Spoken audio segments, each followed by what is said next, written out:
కర్నూలు జిల్లా కల్లూరు మండలం బొల్లవరం గ్రామానికి చెందిన నీరబట్టి సుధాకర్ 10వ తరగతి వరకు చదువుకున్నారు. తనకు 2 ఎకరాల సొంత భూమి ఉంది.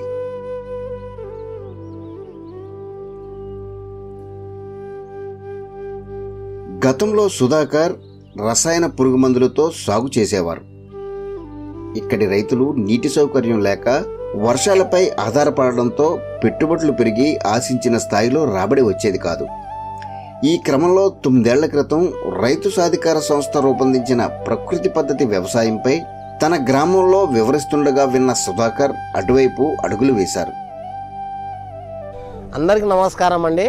నా పేరు ఎన్ సుధాకర్. కర్నూలు జిల్లా కల్లూరు మండలం బొల్లవరం గ్రామం. ఈ ప్రకృతి వ్యవసాయంలోకి రావడం కారణం ఏంటంటే, మా ఊర్లోకి సిఆర్పీలని వచ్చారు. వచ్చి వారు నన్ను కలవడం జరిగింది.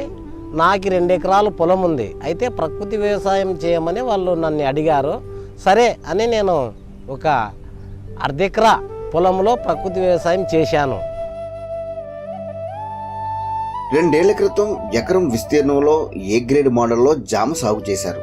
దీనికి ముందుగా PMDSలో పలు పంటలు సాగు చేసి 2 నెలల అనంతరం వాటిని అదే భూమిలో కలిగి సిద్ధం చేశారు. ప్రకృతి వ్యవసాయంలో నేను 2006 నుంచి పనిచేస్తున్నాను. అయితే 2022లో ప్రధాన పంటగా జామ వేయడం జరిగింది.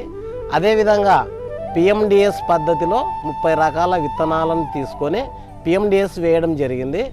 ఆ PMDSలో వచ్చిన 5 రకాల పంటలు పశువులకు సంబంధించిన మేతగా ఉపయోగం జరిగింది. మిగతా పంటలన్నీ కూడా భూమిలో పచ్చి రొట్టె ఎరువుగా కలియదున్నుకొని ప్రధాన పంటగా జామ వేయడం జరిగింది. అంతర పంటలుగా కూరగాయలతో పాటు ఆకుకూరలు వేసుకున్నారు. వీటిలో రైతు సాధికార సంస్థ రూపొందించిన రాజీలేని సూత్రాలను అమలు చేశారు. ఈ పద్ధతి అనుసరించేందుకు అవసరమైన 2 నాటు ఆవులను సైతం కొనుగోలు చేశారు. ఈ జామ పంటలో సాలుకు మధ్యలో ఒక్కొక్క లైన్లో ఒక్కొక్క రకం వేయడం జరిగింది. గోరు చిక్కుడు, వంగ, టమోటా, మిర్చి, దోస ఇవల్ల వేయడం జరిగింది. అదేవిధంగా గోంగూర, కొత్తిమీర, పాలకూర, సుక్కకూర, మెంతికూర ఈ వల్ల అంతర పంటలుగా వేయడం జరిగింది. జామ పంట పూత దశలో ఉండగా అంతర పంటల ద్వారా నెలకు పెట్టుబడి ఖర్చు 5,000 పోగా 30,000 నికర ఆదాయం సాధిస్తున్నారు.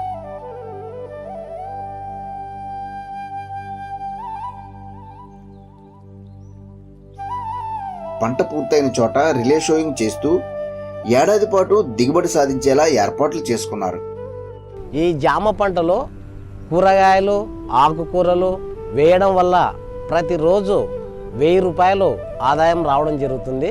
అదేవిధంగా నెలకు వచ్చేసి 30,000 వరకు నాకు రావడం జరుగుతుంది. ఈ పంటలో రిలో షేయింగ్ ఒక పంట అయిపోయిన తర్వాత ఆ ప్లేస్లో ఇంకొక పంట వేయడం జరుగుతుంది. సంవత్సరానికి నాకు దాదాపు 1,30,000 రూపాయలు వస్తుంది. రసాయన పద్ధతిని అనుసరించే సమయంలో వర్షాభావంతో పంటలు ఎండిపోయేవి. ప్రకృతి పద్ధతిలో ఏళ్ల తరబడి సాగు చేయడం వల్ల భూమి గుల్లబారి నీటి నిల్వ సామర్థ్యం పెరిగింది. దీనికి అనుగుణంగా అవసరాన్ని బట్టి ఘన ద్రవ జీవామృతాలను పంటలకు అందించడం వల్ల వర్షాభావాన్ని తట్టుకొని నిలబడుతున్నాయి. ఈ ప్రకృతి వ్యవసాయ కొరకు ఘన ద్రవ జీవామృతాలని వాడుతూ తెగుళ్ళని పురుగులను పట్టి నేను కషాయాలు వాడడం జరిగింది.